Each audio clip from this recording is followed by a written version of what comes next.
right, so we talked about two different data types, integers and float. Both are numeric values, and we can apply arithmetic operators on them.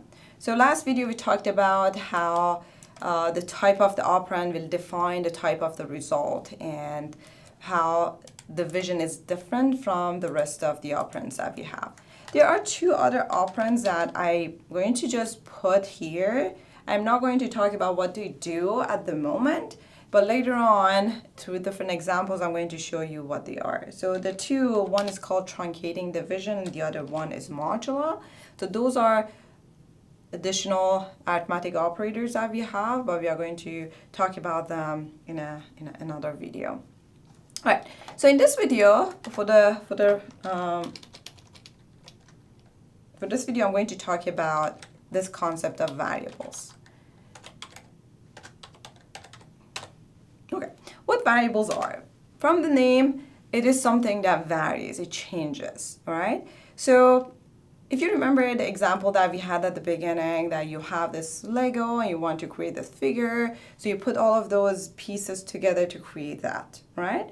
So each of those blocks have their own characteristic, all right? And you can have them and bring them to their appropriate places and put them together, okay? So you have all of that information based on what they are, how they do. So what we are going to do here is we are going to create a variable that holds the information about different blocks that we have, okay? It stores that information for us. It's like having a box, all right, a chest, and you put your information in it. And whenever you need the information, you go to that chest and you open that chest only, all right? So they are called variables, and you can vary the information whenever you need it. But if you need that information, you can always ask it, okay? So you can reuse that information, you can change it, you can always pull that information whenever you need it in your program. Okay, so how to create a variable?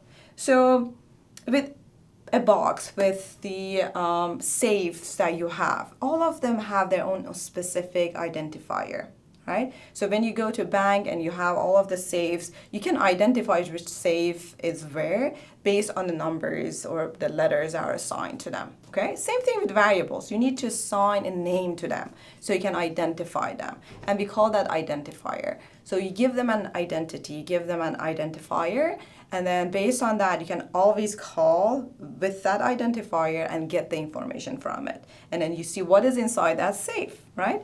To create a variable is very simple. You pick your name, and you have infinite option of picking a name, right? So there's some limitation of what type of, like, how you can define that or create that identifier. But in most cases, there are like so many options that you have that you can pick from. So for now, I'm going to create a number. I'm going to call it num.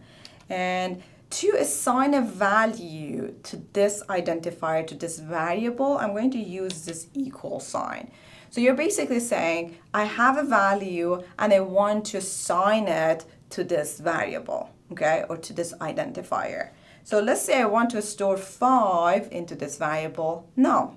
So I say num is equal to 5 and then press enter. Unlike the previous lines, as soon as I pressed enter, I didn't see 5, okay? Because now what I did was I said, okay, take 5 and put it in this box for me, all right? And I'm going to call this box num. So in the next line, what I'm going to say, okay, now I want to see what is inside that num. So I'm going to call it. I'm going to say, okay, tell me what is inside num, and it's going to give me the information. And I can do other stuff with it too. I can say, okay, I have this num and I want to add 2 to it. So it takes the value that is inside that variable, which is 5, and adds 2 to it. So we get 7 as a result, right? So you can play with it. Or if you want to change your num to a different value, you reassign it. You just pick a different value and put it inside your box, okay? So now I'm putting 10.1 inside num, and if I say, okay, print this num for me, it's going to give you that value, right? So as simple as that. You created a variable, and you can have as many variables as you want. So let's say I want to have, let's do n1. I want to create this variable that is 3. I'm going to create another one that holds value 1. I'm going to have another one that holds -5. So I have multiple variables here now. Each one is stored is in its own box, right? And they all have an identifier. So if I want to get that value 1, I go to box number n number 2. Okay, I open that one. I say, what is inside n2? And it's going to give me 1. Right? So use that identifier, use the variable's name to get the information that is stored in them. You can use variables to do arithmetic operators. So you can have an expression, mathematical expression. So n1 plus n2 multiplied by n3, all right? So that gives you the result of those, the operation, okay? So it plugs 3 here plus 1 multiplied by -5, right? There are certain operations that go before the other ones. We will talk about them in another video. But for now, just see that you can use variables to pull a number, okay? You can store a number and then get that value whenever you need it, right? You can reuse them. I can ask n1 to print it over and over and over again, right? So you can reuse that variable instead of using number 3 over and over and typing it and making mistakes. You can assign it only once and just use that variable name, okay? If you try to use a variable name that doesn't exist and you haven't defined it yet, it's going to give you an error message. It's going to say, okay, there's a name error. You're trying to use this variable that is called n5, but it is not defined. So read the error message. It's going to give you some help. It's going to help you to figure out the problem with your code. So in this example, again, n5 is not defined because we never define any variable that is called n5. But we are trying to reach it. We are trying to see what is inside it. And Python was like, what are you talking about? We never defined this variable, so I don't know what the value is for it.